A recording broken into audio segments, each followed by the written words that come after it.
और Israel Hamas युद्ध से जुड़ी अब तक की सबसे बड़ी खबर का रुख कर लेते हैं। इजरायली फोर्स का ग्राउंड ऑपरेशन की इजाजत मिल गई है। गाजा में ग्राउंड ऑपरेशन शुरू करेगी Israeli defence force. Israeli force को जमीनी हमले की अनुमति मिल गई है और गाजा में कभी भी शुरू हो सकता है ग्राउंड ऑपरेशन, जिसके बाद एक बड़ी तबाही भी देखी जा सकती है। तो ग्राउंड ऑपरेशन को लेकर इजराइल पर लगातार दबाव बन रहा था कि इजराइल ग्राउंड ऑपरेशन को शुरू ना करे, लेकिन अब अनुमति मिल गई है। आइए अब आपको इजराइल का पूरा एक्सक्लूसिव प्लान हम दिखाते हैं जो गाजा पर बड़े हमले के लिए बनाया गया है और कभी भी इस पर इजरायली फोर्स अमल शुरू कर सकती है। बिग वॉल के माध्यम से जल्दी से हम समझते हैं गाजा में कैसे होगा विध्वंस, क्या प्लानिंग है, पहला निशाना क्या है। तो हमास के शीर्ष राजनीतिक नेतृत्व का सफाया, यानी कि जो हमास की लीडरशिप है उसको खत्म करना विपिन पहला टारगेट। और बिल्कुल देखिए, इसके साथ साथ हमास की जो शीर्ष सैन्य नेतृत्व है उसका भी सफाया एक बड़ी चुनौती है, जिसको लेकर यह ग्राउंड ऑपरेशन शुरू हो सकता है। इसमें क्या प्लान है? तो इजराइल के हजारों सैनिक एक साथ गाजा में घुसेंगे, एक साथ एंटर करेंगे। इजरायली सैनिक हमास लीडरशिप को कब्जे में लेंगे, सबसे पहले उनको अपने कब्जे में लेंगे और साथ साथ इजरायली बंधकों को छुड़ाने पर खास फोकस होगा, जो कि पिछले 17 दिनों से इस वक्त उनके कब्जे में है। हमास के लड़ाके कुछ टनल को उड़ा सकते हैं, इस बात का अंदेशा है इजरायली फोर्स को और इसीलिए पूरी तैयारी के साथ 17वें दिन इनको अनुमति मिली है। टनल बहुत इंपॉर्टेंट, क्योंकि वहीं पर हॉस्टेजेस हो सकते हैं। हमास के लड़ाके घात लगाकर हमला कर सकते हैं, इस बात की भी आशंका है, तो इसकी भी तैयारी है। ये सबसे बड़ा खतरा है, क्योंकि कहां हमास के लड़ाके छुपे होंगे, कहां से वो हमला करेंगे, सब कुछ एक सरप्राइज एलिमेंट होगा इजरायली फोर्स के लिए। और साथ साथ देखिए, पिछले कुछ दिनों से इलाके में घने बादल छाए हुए हैं, यानी मौसम एक बड़ा पहलू हो और इससे पायलट्स और ड्रोन ऑपरेटर्स को दिक्कत हो रही है। इसीलिए अब ग्राउंड ऑपरेशन शुरू करने का फैसला किया गया है। मतलब ये जंग ज्यादा दिनों तक चलेगी तो, लेकिन गाजा पट्टी में हमास के लड़ाकों को किसी तरह से फिलहाल इजरायली फोर्स बेंजामिन नेतन्याहू माफ करने वाले नहीं है। अब देखिए, गाजा में ऐसे होगा विध्वंस, वो आपको दिखाने की हम कोशिश करते हैं, कुछ और आपको डिटेल्स बताने की कोशिश करते हैं कि ग्राउंड ऑपरेशन क्या होगा, कैसे किया जाएगा। गाजा पट्टी में हमास के ठिकानों को नेस्तनाबूद करने के लिए इजरायली सेना ने बड़ा प्लान बनाया है। क्या है इजरायली फोर्स का यह प्लान, वो आपको दिखाने की कोशिश करते हैं।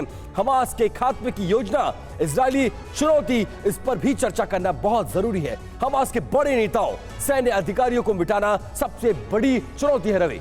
बिल्कुल, और देखिए गाजा में एक साथ हजारों सैनिकों के धावा बोलने की तैयारी, यानी एक बड़ा अटैक एक साथ करने की कोशिश। जमीन और सुरंग पर एक साथ हमले से बंधकों की सुरक्षा को लेकर भी खतरा है, क्योंकि ऐसा बताया जा रहा है कि इन टनल्स के अंदर ही ये बंधक हो सकते हैं जिनकी जान को खतरा है। हमास फलस्तीनियों को ढाल बनाकर इस्तेमाल कर सकता है, ये एक बड़ी चुनौती है, ये एक बड़ा चैलेंज है। और इसके साथ साथ गाजा शहर, उत्तरी गाजा के सुरंगों में हजारों हमास के लड़ाके छिपे हुए हैं और यही सुरंग सबसे बड़ी ताकत है हमास के लड़ाकों की। हमास लड़ाके सुरंग को उड़ाकर पीछे से इजरायली सेना पर हमले कर सकते हैं। निर्दोषों को बचाने के लिए इजरायली सेना को जांच पड़ताल कर आगे बढ़ने के आदेश दिए गए हैं। बिल्कुल, और देखिए बर्बाद हुए गाजा में जंग की चुनौती के लिए इजरायली सेना के जवानों को खास ट्रेनिंग दी गई है। बादल छाए रहने की वजह से गाजा पर बड़े हमले करने में देरी हुई, किसी भी ऑपरेशन को शुरू करने में दिक्कतें हुई। पैदल सेना के साथ इजरायली सेना के टैंक ब्रिगेड, स्पेशल कमांडो को एयरफोर्स से सुरक्षा कवच दी जाएगी और इसके साथ ही हजारों की संख्या में ये इजरायली डिफेंस फोर्स के सैनिक अंदर घुसेंगे। ये एक बड़ी चुनौती रही है, बड़ा चैलेंज रहा है। हमास पर इजरायल का जो हमला हुआ उसके बाद से ही ग्राउंड ऑपरेशन की बात कही जा रही थी, लेकिन अब देखिए, अब ऐसा लगता है कि कभी भी ये ऑपरेशन शुरू हो जाएगा।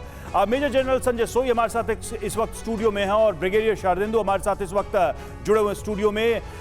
सोई सर, ये जो पूरा प्लान हमें नजर आ रहा है इजरायल का, ये इजरायली सेना के लिए कितना मुश्किल है, क्योंकि सारी चीजों के बाद सिविलियंस को, निर्दोष लोगों को हमास ने ढाल बनाया है और यही आरोप बार बार तो इजरायली सेना पर लग रहे हैं कि इस पूरी लड़ाई में वो निर्दोष लोगों की जान ले रहा है। नहीं, देखिए रवि जी, बिल्कुल आप कह रहे हैं ये बहुत बड़े चैलेंजेस हैं जो आपने अभी दिखाए चैलेंजेस, ये वाकई में एक किसी भी देश के लिए चैलेंज हो सकता है, खास तौर से जब वो एक टेररिस्ट ऑर्गेनाइजेशन के साथ लड़ाई लड़ रहा हो, जिनको कि सिविल लाइफ की कोई चिंता नहीं है, जो मस्जिदों में शरण लेके लड़ाई करते हैं, जो अस्पतालों में शरण लेके लड़ाई करते हैं, जो स्कूलों में शरण लेके लड़ाई लड़ते हैं, और जिनका उद्देश्य है कि इस युद्ध को इस तरह से भड़का देना कि पूरा मुस्लिम वर्ल्ड वर्सेस इजराइल, यानी पूरा मिडिल ईस्ट और इजराइल के खिलाफ खड़ा हो जाए, और दुनिया में जहाँ जहाँ मुस्लिम है उनको वो इजराइल के खिलाफ खड़े हो जाए। हालांकि जो इनके अपने काम है वो किसी भी मुस्लिम को शर्मिंदा कर देंगे कि हमारा जिस तरह से काम कर रहा है। जो आप कह रहे थे सिविल लोगों को ढाल बनाना, टनल्स और जो बिल्टअप एरिया की लड़ाई, ये लड़ाई बहुत ही स्लो होती है, धीरे धीरे चलती है, और फूक फूक कर कदम रखने वाली बात है कि एक एक बिल्डिंग में बॉम्ब हो सकता है, बिल्डिंग के पीछे स्नाइपर हो सकता है, हर गली में लड़ाई, एक एक घर की लड़ाई, एक एक कमरे की लड़ाई, इस तरह की लड़ाई होती है। फिर टनल से एक बहुत बड़ा चैलेंज, जैसे